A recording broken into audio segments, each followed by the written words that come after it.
Hi guys, it's Kelly here and I'm back with another video for Honeybee Stamps. Today we are using that delicate doily stencil. There's also a card base die cut that goes with that as well. You buy them separately but they match. I didn't end up using that, but I did show it to you. And then I'm using a Hug and a Mug, which is the sentiment set along with the dies, and Mugs and Kisses, which is just a die set. And then the Merry Christmas one. I forgot about that. The Merry Christmas stamps and dies. So I'm just going to be doing a little bit of stenciling in the background. I picked ground espresso because I'm working on craft cardstock. I had originally picked a craft background because I thought I was going to be using the die for the delicate doily, which, like I said, its intention is to be a card base. But I thought maybe I could use it, because I like stretching my supplies. I thought maybe I could use it in my background, but with the whipped cream being white, I just didn't like the way that it looked, and so I just ended up using this particular piece. But again, I'm sure I'll probably end up using that die cut for something else. So this is all I did to it. I didn't do any fancy shading or anything. I just did a really simple background. And then we are going to be coloring all of our die cuts with Distress ink. So everything that I'm cutting out is going to be out of white cardstock. I told you in a previous video that I typically don't buy colored cardstock, and that's because I chose to make my investment into my Distress inks. It's just, kind of picking what works for you. And if you're a person who uses colored cardstocks, then by all means, you could totally make the same card using just colored cardstocks. But I wanted to show you, in case you don't have a bunch of colored paper, that you can do it with inks. And it doesn't even necessarily have to be Distress inks, because nowadays there are so many dye inks out there from various companies that you can use to do ink blending with. But I personally prefer Distress inks. Plus, like I said, that's where I made my investment. I purchased them slowly but surely, and now I have almost all of them. Now they have come out with new colors that I don't have all of them, but they're certainly on my list of things to pick up. So everything, I'm just taping them down so they don't move around in my Spellbinders Platinum as I'm cutting them out. And then I'm going through, because I do use purple tape to hold them down. Sometimes it leaves a little bit of sticky behind. I'm just going in with an adhesive eraser anywhere that I can feel that it's sticky, because if you don't get this adhesive off, it will act as a mask for your inking. So we don't want to leave that on there. So before we continue on with the card, even though I'm recording this on Christmas Eve, it will be Christmas by the time you see it. So Merry Christmas. I hope that you guys are having a wonderful day.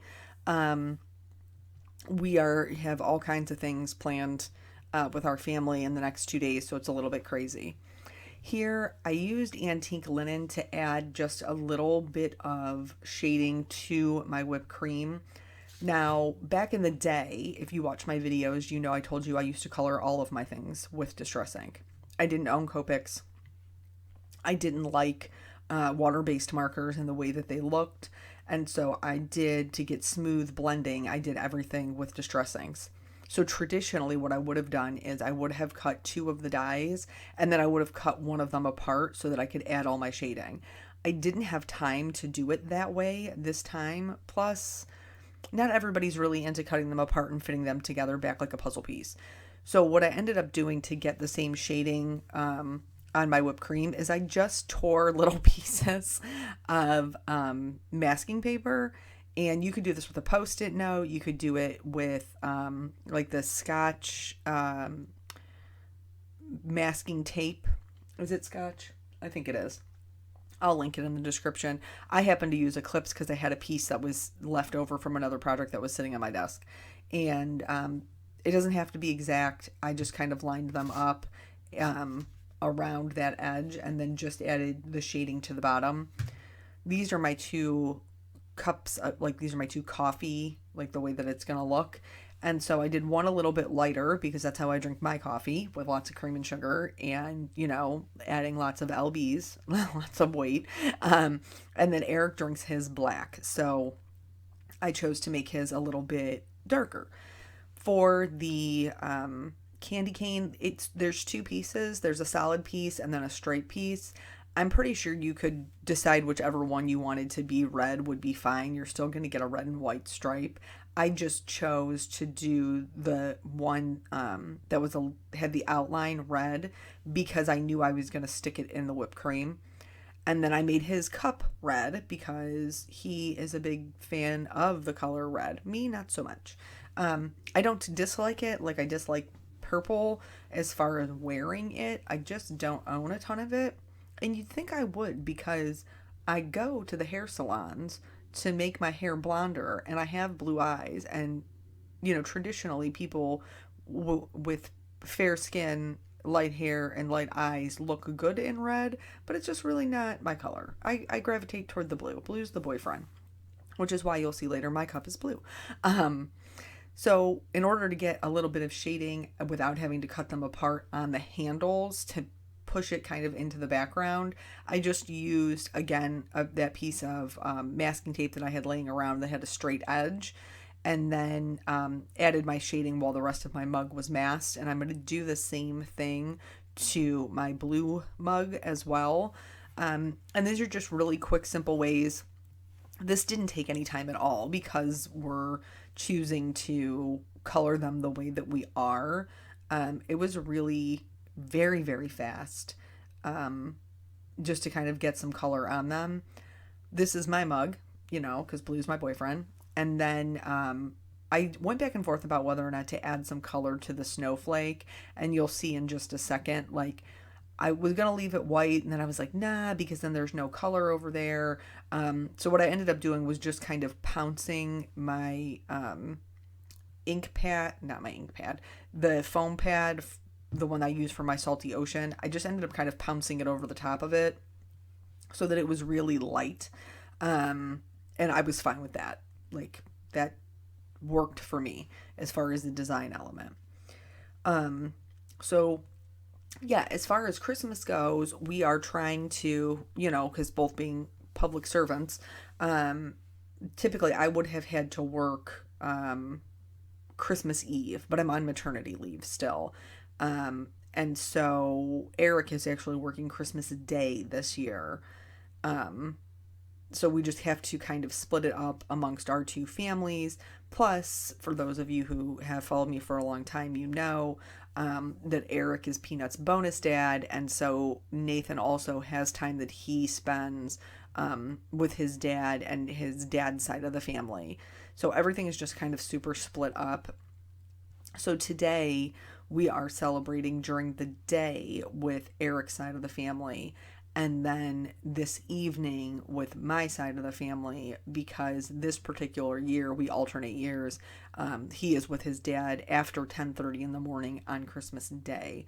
So we will do our Christmas, me, Eric, Nathan, and Caitlin, tomorrow morning before he goes to his dad's, and then I will go, we'll go to my parents, to do gifts. Mine always does theirs on Christmas morning. We've never done Christmas Eve, except for after I got divorced and on the years that I have Nathan on Christmas Eve. Here, do as I say and not as I did. So I die cut my little coffee and I colored it.